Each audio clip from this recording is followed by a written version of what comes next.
Hi, everyone, and welcome to the Genetics Podcast. I'm really excited to be here today with Baroness Blackwood, who is the chair of Genomics England and was the first female MP for Oxford. And she was elected by MPs of all parties to chair the Common Science and Technology Select Committee. Prior to all of this, both of Nicola's parents worked in medicine. Her father was a medical doctor, her mother was a nurse, and she studied actually music, not biology or genetics or anything we're going to talk about today, at St. Anne's College in Oxford. And she later studied for an MPhil degree in musicology at Emmanuel College, Cambridge. And we're going to talk today about Nicola's role in science and technology, and in particular the genomics and personalized medicine movement, if you'd like to call it that, here in the UK over the past decades, and also what the future might look like. So Nicola, with that introduction, first of all, thank you so much and excited to be here with you. Hi, Patrick. It's great to be here. Thank you for having me on board. So what sparked your interest initially in, you studied music and then you moved into public policy and then ultimately have played a pivotal role in the intersection between public policy and science and genomics in particular. So what sparked that interest and got you to start on that path? Well, I never really had a chance but to be interested. I think my earliest memory is sitting on my father's lap, maybe at about the age of 3 or 4, and him explaining to me the principles of circulation with a pretty old book which had Harvey's original drawings in it. And then, like at the breakfast table a few years later, him explaining the immune system using my Rice Krispies as a kind of visual aid. So I was pretty much kind of had sort of medical and clinical principles instilled in me from a young age. I think my first job was helping my dad in his testing clinic, cardiac testing clinic, sort of helping ferry patients around and explaining to them what the tests would be and what they would mean. So I was pretty embedded in that world. But you know, this other part of me, the other side of my brain, loved music. So I was the black sheep of the family. I went into a completely different world. But I always had this side of me that felt as though I wasn't quite living up to the vocational and helping people reputation that my parents had built up. My parents were extraordinary. When I was about 7, I saw them resuscitating a patient in an airport, and that patient getting up and getting onto the plane. It was like they were gods or something.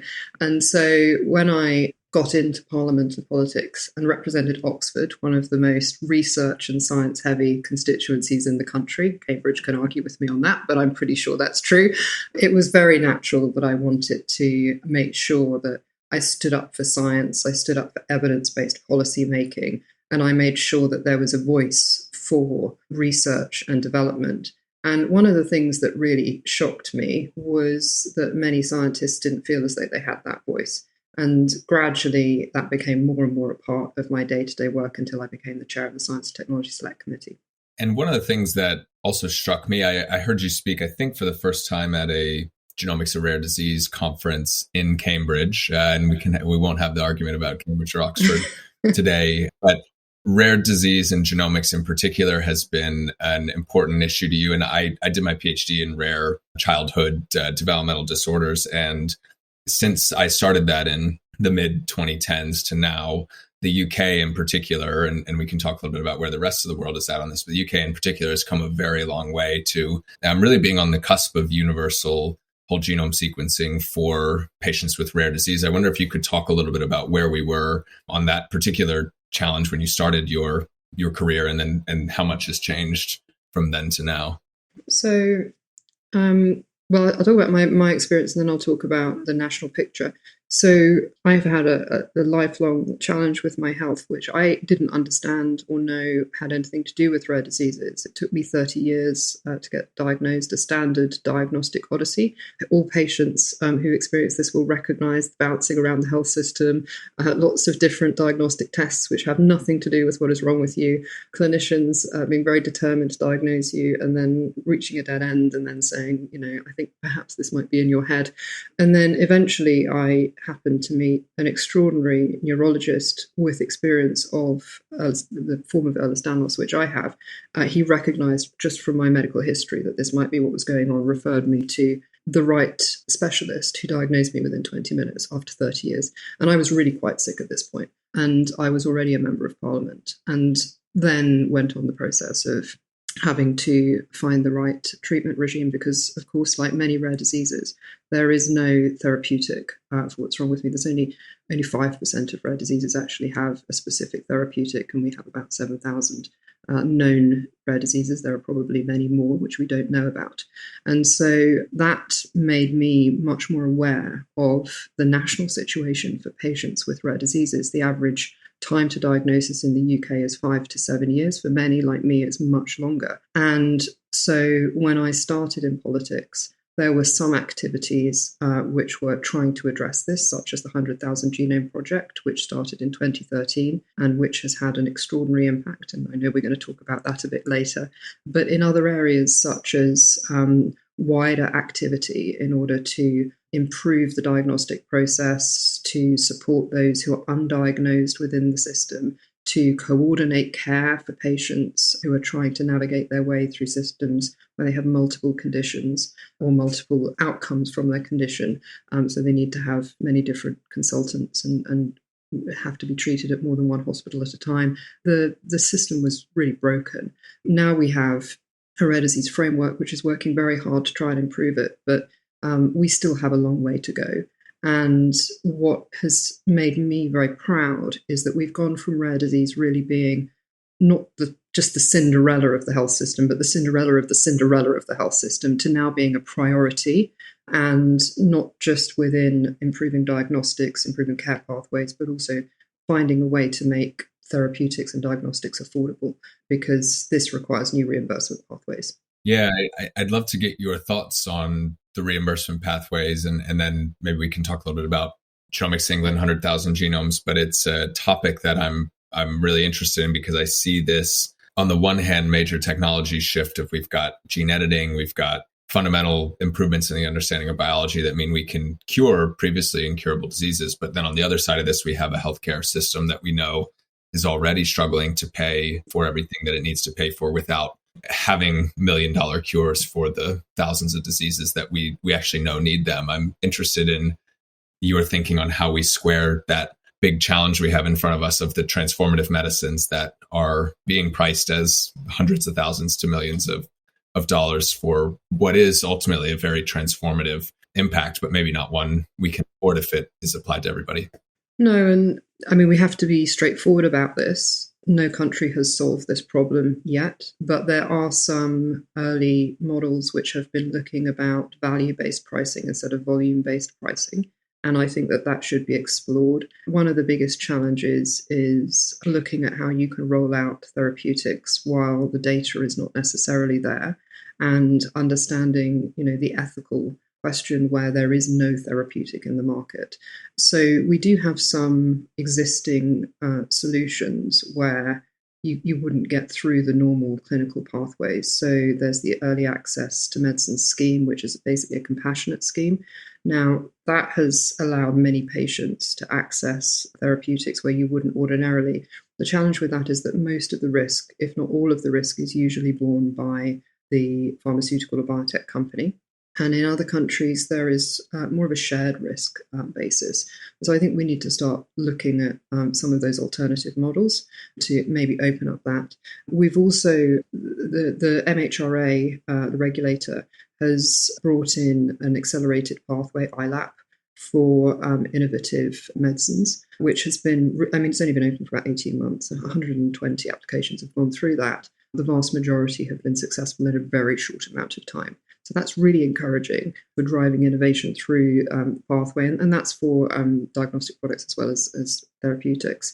And then at the other end, we have to look at the IMF, the Innovative Medicines Fund, which it was sort of my baby right in the beginning when I was in the department. So I'm pleased that it's happened. The devil is always in the detail and the design of these things as to how many therapeutics get through it. It's designed off the model of the Cancer Drugs Fund. And the whole point of that was where you have therapeutics where you need to prove efficacy and affordability while in the market, because until they're actually in the market, you can't demonstrate that. So you gather data while in use, but you don't want to hold it back, and you won't be able to demonstrate it until it's in use. And so the point of the IMF is for those non-cancer drugs, including rare disease drugs, to go through a route like that. It is a reasonable amount of money. It's 640 million, but 500 million. But we have to see how it works in practice and review its efficacy to see if it meets the challenge which we're presented with, which you're spoken about. But it's a plaster. It's not a long-term fix for the wider challenge. What we need is a way for the curative medications to get through. And so I think we need to be looking at risk-sharing models, which are value-based rather than volume-based models.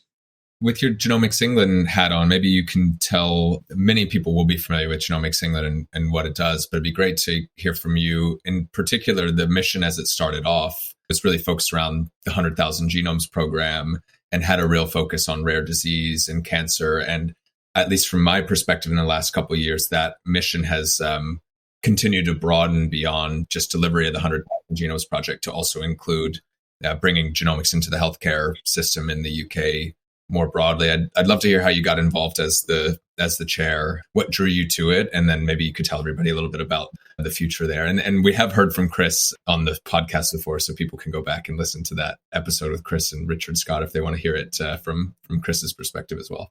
Well, I'm sure they will have given all the detail, but the mission essentially of Genomics England is to ensure that genomics-based healthcare is available for everyone anywhere. So this is why we in the UK are sort of ahead, because we bring an equitable access to healthcare throughout the NHS.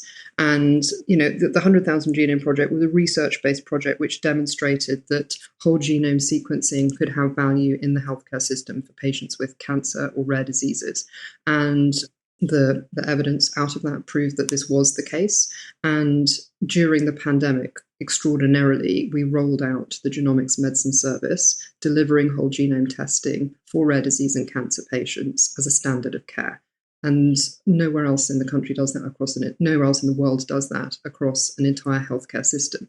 But the really exciting thing, I think, about Genomics England is that, Genomics England sits in the centre of what we call it an infinity loop. And we feed back the clinical research data into our centrally held data set, and then we allow, in a safe way, as a reading library, not a lending library, our researchers and industry partners to interrogate that data, to find discoveries for new diagnostics and new therapeutics, which are so desperately needed, and to drive those discoveries back into the clinical system. And it is that ever faster moving loop of discovery into clinical care, back in discovery into the clinical care, which means that I always say we are providing the hope to those patients who are on that diagnostic odyssey, that we will bring that odyssey to an end. And for cancer patients, of course, we can make sure that they are directed into the best and most effective care in the first place,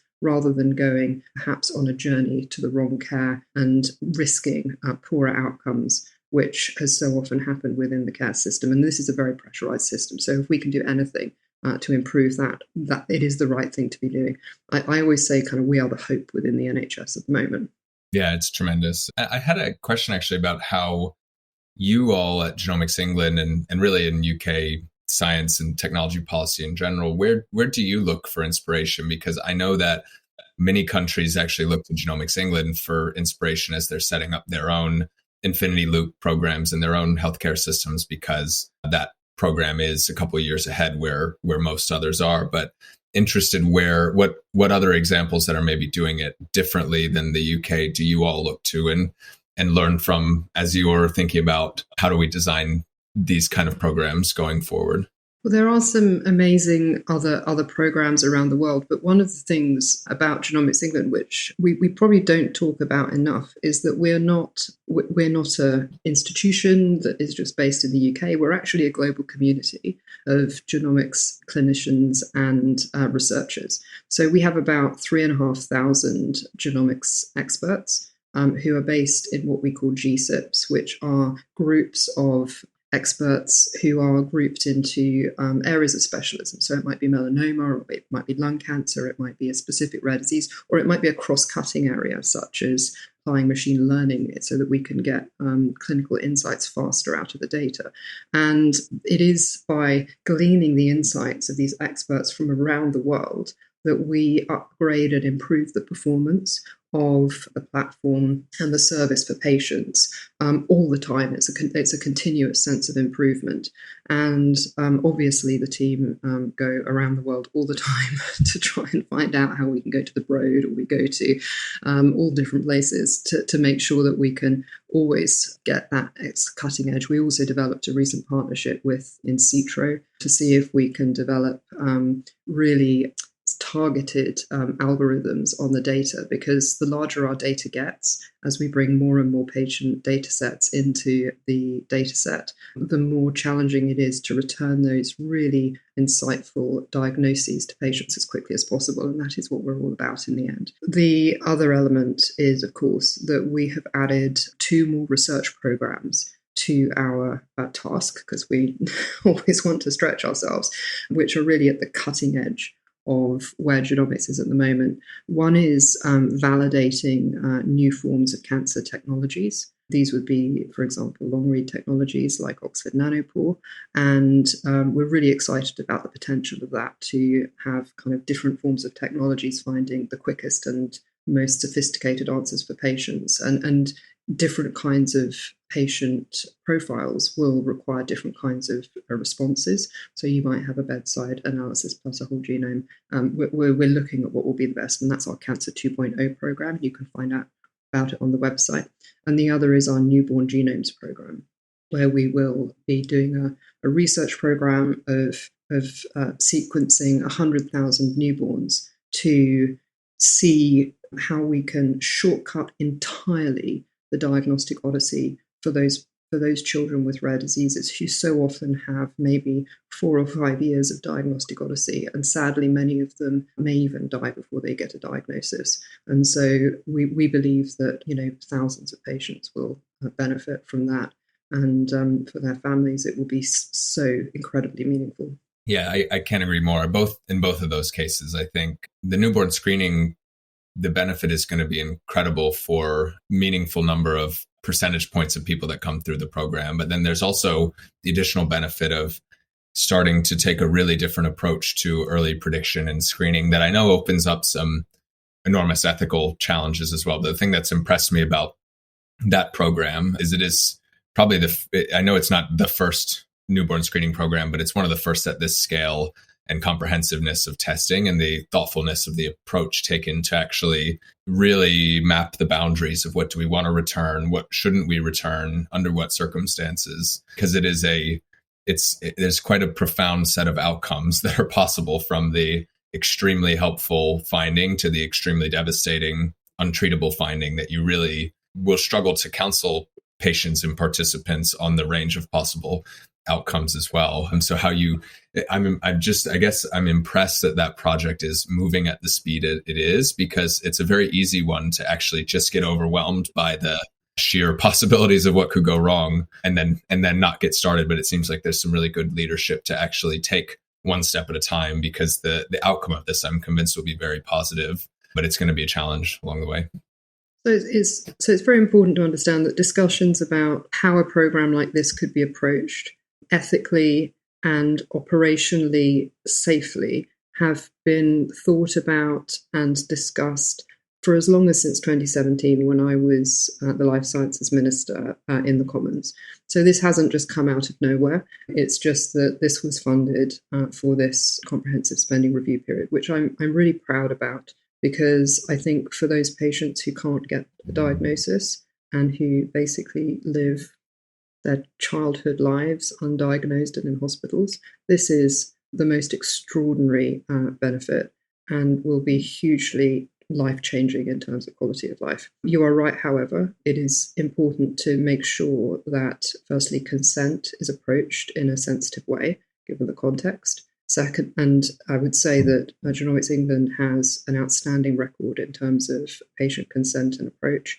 At the moment in our genomics medicine service, we have a 95% consent rate for research, which shows that it is approached sensitively, appropriately, and takes into account the context in which those questions are asked. The second thing that I would say is that we are only going to return to patients results which can be clinically acted on at the time. So this is not going to return results which would have, create anxiety, but no one can do anything about it because that is not considered an ethical outcome. I want to pick up on a different pillar of Genomics England and UK personalized medicine strategy, which is supporting startups and scale-ups. I know that this is something that you personally have a real interest in. I'm interested to hear the thinking behind explicitly including supporting startups and scale-ups into the mission, because from the startup scale-up perspective, it's really meaningful to have large organizations that are working to bring some of the new approaches or technology in. And I'm interested in how that embeds itself through the UK science and technology landscape more generally, because I think the UK, again, is leading in many ways on bridging that gap between new companies with new technologies and getting them out to scale through the healthcare system or even more broadly in the economy. So one of the things that I think people miss a little bit is that Genomics England itself is a scale-up, which is how we feel the pain of so many genomics and other startups and scale-ups within the UK life sciences ecosystem, and therefore make the case a lot for improvement of the innovation ecosystem and adoption ecosystem within the NHS, and have a very personal understanding of where a lot of the friction points are. So the first thing I would say is we have, two great champions in John Simons and John Bell, who have written and the life sciences vision, and genomics is a key pillar of the life sciences vision to be delivered as a way that we can not just make sure that the life sciences sector thrives and that there are various different parts of the climate which is improved so that SMEs and so on can thrive. So this is things like, the MHRA working as effectively as possible, NICE having clarity in terms of those kinds of technologies which they want to pull in, but also an adoption pathway which is much more effective and welcoming. And there's different things that can be done to make that work. And I think we all know that there are challenges with RMOCs and local prescribing committees reconsidering the views of NICE and so on. And so you have many layers of bureaucracy which can be definitely improved. And I know that a lot of that is being looked at the moment. The second area is, of course, making data accessible when this is, an appropriate thing to do. And we have a long way to go in terms of that. And I know that there is a TRE plan to do this, but it will take a while for that to come online. And so we need interim measures to make sure that we have safe access and appropriate access to data. And Open Safely was a great example of how that can be done. And I think what we want to have is from government and NHS trusts an appropriate approach to feel as though they can take the risk and share the risk of letting data flow safely and ethically. So there's a number of those elements which are in there. And so I feel positive about that. And I know we're going to talk about this a little bit later, but all of this is dependent on having very strong and cross-party, honestly, support for the life sciences sector so that all of these commitments get delivered on, because there's a huge amount of funding which is there for health data infrastructure to unlock all of the data infrastructure for health research and the different levels of support for AI Hub and so on like that, and also making sure that our various different bits of genomic infrastructure which will unlock the underlying infrastructure for the SMEs to thrive above it, whether it's biobank or gel or our future health. And my very strong impression is no matter how many health ministers or secretaries of state or chancellors we have, the one thing you can rely on is the life sciences sector is understood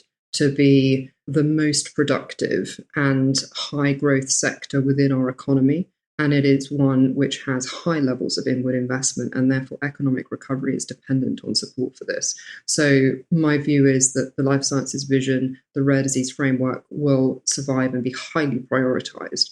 And so going with the grain of that and understanding that that's where you can find your opportunities is definitely encouraging, because you won't see suddenly the rug pulled out and a complete change of policy and direction. And this matters because NHS trusts and the new ICBs and all of that structure, they will act according to those high-level policy documents, and it's how the money flows down and it's how the procurement flows out, if that makes sense. Yes, it absolutely does. So it sounds like even though it's been a turbulent last couple of years politically, the life sciences strategy is really part of the core. Because I think you make a really important point, which is that the UK is, I think, very much still ahead of the game compared to most other countries in terms of integrating genomics into healthcare and life science as an economic force in the country. But we can't rest on that lead, right? Investment has to continue. And if we take our eye off the ball, so to speak, then that could very quickly change. But it sounds like what you're saying is it has historically and likely will continue to be a really core part of the national conversation in the country. Is that right? I mean, the conversations that I've had with the current Secretary of State we know that the Chancellor is supportive because he's a former health secretary and was part of the start of the genomics program, but also with the current Secretary of State for Space, they are huge fans of genomics. They see this as the hope for turning around some of the challenges in the NHS. They want to move to prevention, which is about targeted and personalised medicine and understanding risk stratification. So they do get it.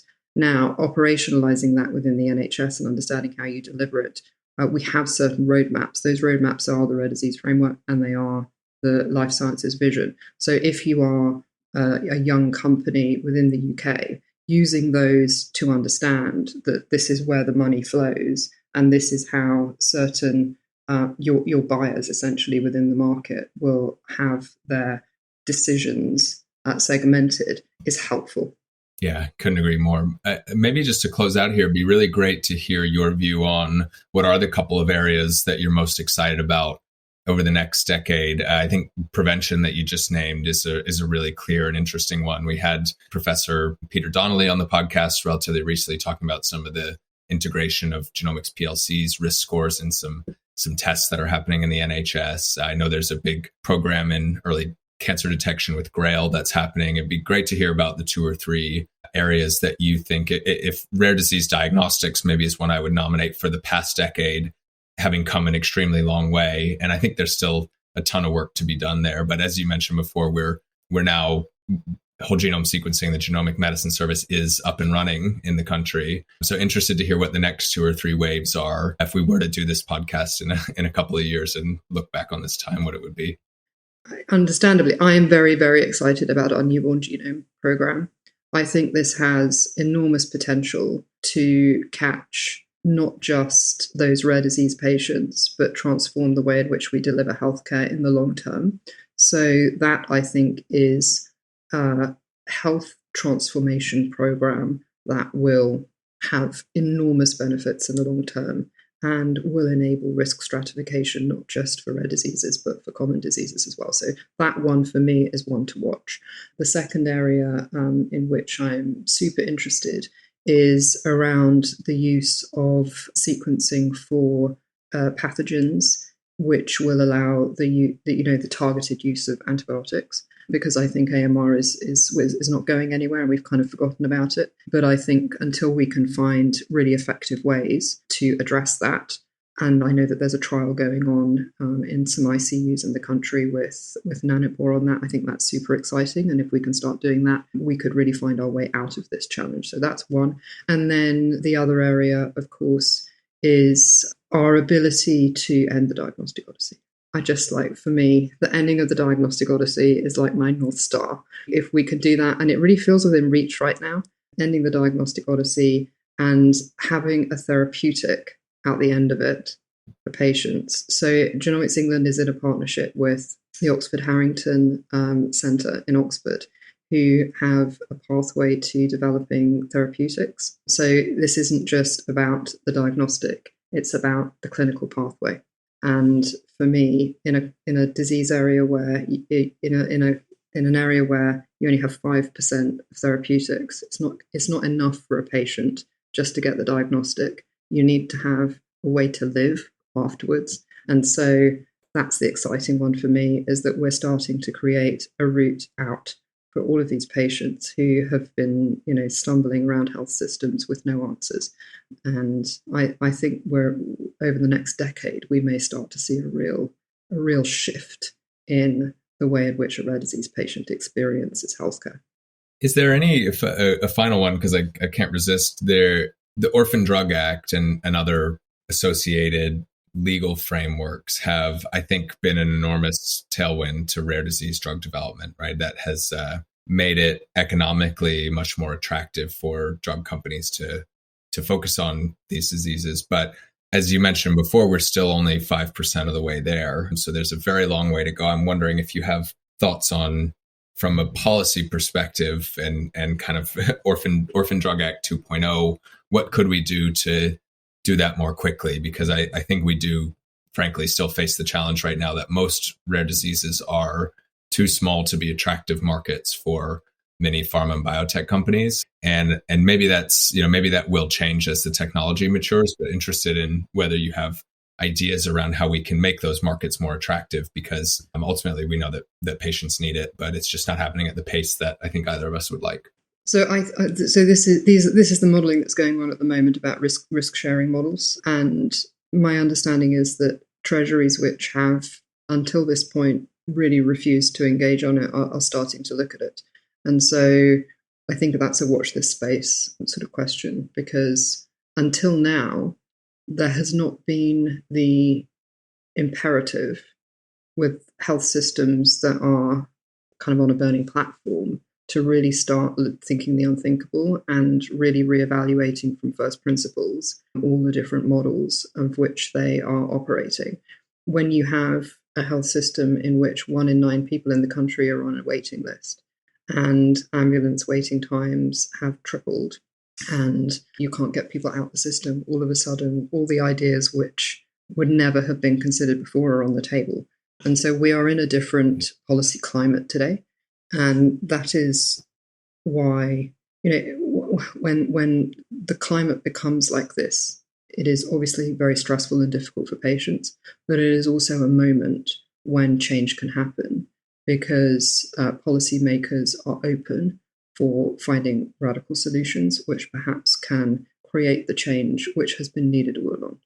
Great. Well, thank you. I am going to watch all those 3 areas that you mentioned. And I appreciate, you taking the time to do this, but also for you dedicating such a big portion of your life and career to working on this important challenge. So it's really come a long way, I think, in the last decade, and excited for more progress in the coming years.